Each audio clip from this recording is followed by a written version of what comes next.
So the first thing I would say about applying to an MA program is you have to do your research. So look up these programs well in advance and find the program that's the right fit for you. Don't just apply to the most prestigious universities, Oxbridge, Durham, University of London, whatever it is. You need to find a program that suits your research interests. And as you're doing that, it's not just about the program. It's also about the other things the university can offer you. Are there interesting research centers available as well? So, if you're interested in medieval history, Durham has a great medieval institute there. If you're interested in South Asian studies, University of Cambridge has a Center of South Asian Studies. Queen Mary, we have a Center for the History of Emotion. So all these things may not be directly related to your MA program, but they have resources, they have academics, they have other people studying there who can really enhance what you're studying. Also, when choosing a university program, think about the kinds of people who are going to be teaching you there. Is there a particular scholar or author you'd really like to work with? Working with David Edgerton on modern British studies at KCL, that'd be a brilliant thing to do. And all these things help determine the fit for the program. So do your homework and find the thing that's right for you.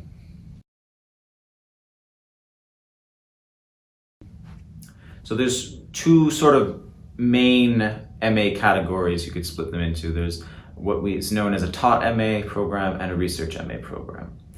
In a taught MA program, it's going to be structured a lot like an undergraduate degree. You're going to go to classes, lectures, seminars. There's going to be other activities as well. And you're going to be taking a lot of different modules. And you'll be guided through this process by your instructors as well.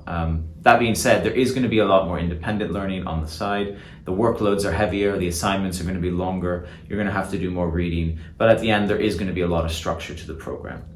A research MA, on the other hand, gives you a lot more independence in picking what it is you want to study and when. So you'll be taking fewer required modules, but this means you're going to have to be doing more independent assignments on your own.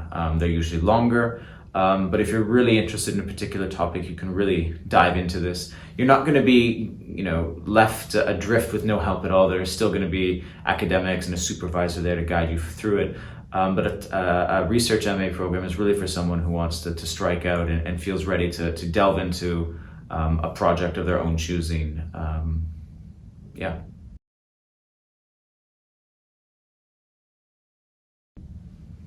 So the other key thing to applying to grad school is the application itself, obviously. And I would encourage you to not treat these like your undergraduate essay assignments, and that is to get them done well in advance. As I said earlier, doing your research, finding the right program is key. And also start working on your application so that it's not rushed, because some of them can be quite lengthy. Different institutions and programs also have potentially different deadlines. So there's often a funding deadline and a final deadline. So unless you're, rich as creases, you may want to have some funding, and you're going to have to get your application in sooner than the final deadline. So a university like Cambridge, a program, the final deadline may be in June of 2020, whereas the funding deadline is in January 2020. So a big significant difference there. So make sure you are on top of deadlines and getting your application done early. So the application itself is composed of different parts. Some universities require you to do slightly different things, but in general, there are a few key components. The first of these, of course, are academic references. Most programs are going to ask you to submit 2 academic references. For this, it's really important that the people writing your references can write the strongest one possible. In order to enable them to do that, you have to have a good rapport with your seminar instructors or your academic advisors. So I would really encourage you in your second and especially your third years to get to know your special subject tutors, to get to know the tutors who are doing topics you're really interested in, get to know your academic advisor. The more they know about you as a student and your research interests, the stronger references they can make for you. The other part of an application is always undergraduate transcript you have to provide. These often have to be certified copies by the university, which means they cost money in most cases. Queen Mary, it's £10 for a certified copy. It costs slightly less if you order them in batches. But these certified copies are to ensure that you're not embellishing or padding your grades, to make sure that everything is above board. After that, you're going to, of course, have to have a CV, which outlines sort of modules you've taken, extracurricular activities.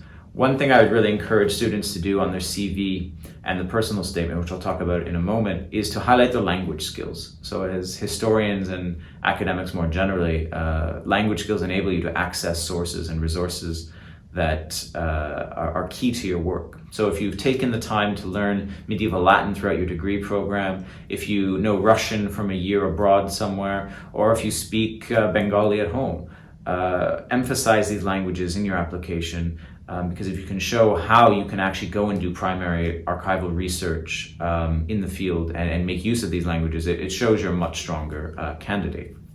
Following the CV is the personal statement.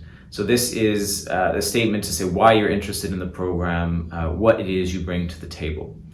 The big advice I would give here is to make your personal statement stand out. So don't tell us a generic story about how when you were 10 years old, you went to the Tower of London and dressed up like a Tudor and you've been passionate about history ever since then. We've read dozens and dozens of undergraduate applications that said the same. You need to make your personal statement stand out. Talk about your intellectual trajectory over the course of your undergraduate degree. How has your thinking changed? How did you engage with new topics? What kinds of challenges did you encounter? In your personal statement, again, talk about your research interests and your interests in general outside of the program. We like to see that there are well-rounded students, self-motivated students who can do things beyond the classroom, as it were. For those of you who may be international students who come from a country where English is not the first or official language, you will usually have to provide a language competency certificate through a test or whatever else. Again, this is why it's important to get your applications and start working on your applications as soon as possible, because there is a lot of paperwork involved sometimes. In some cases, you'll be asked to provide a research proposal. Not all universities require this. I think it's just Oxbridge and a few others. But in some cases, you will be asked to write 1,000, 1,500 words, what it is you want to research already. In this case, getting to know your academic instructors and your advisors is really useful, because they can perhaps help you frame a research project. You'll all have already done a special subject dissertation, so you could use that as a springboard when coming up with this research project if you do need to write one of those. And finally, you may sometimes actually also be asked to provide a written sample of your writing. So perhaps a chapter from your dissertation, a really good essay you wrote as an undergraduate. If you wrote an article for the undergraduate history journal, all these things could be potentially provided for the writing sample. Of course, in these cases, you want to make sure it's a really good piece of writing, not the one you've sort of churned out at 9 o'clock in the morning after an all-nighter. So do pick your best work. And the last thing I would say is be judicious in where you apply to universities, because there's often a fee involved. Administrative fees, they can range between 30 and 65 pounds. This is because universities have a lot of subscriptions, and they also want to sort of discourage people from just blanketing all these different programs with generic applications. Speaking of which, going back to the personal statement, do make sure you get the right name of the university on it. There are lots of instances where MA programs, the people assessing these applications are reading over, and there's been a blanket template for the application. It actually refers to the wrong university or the wrong program.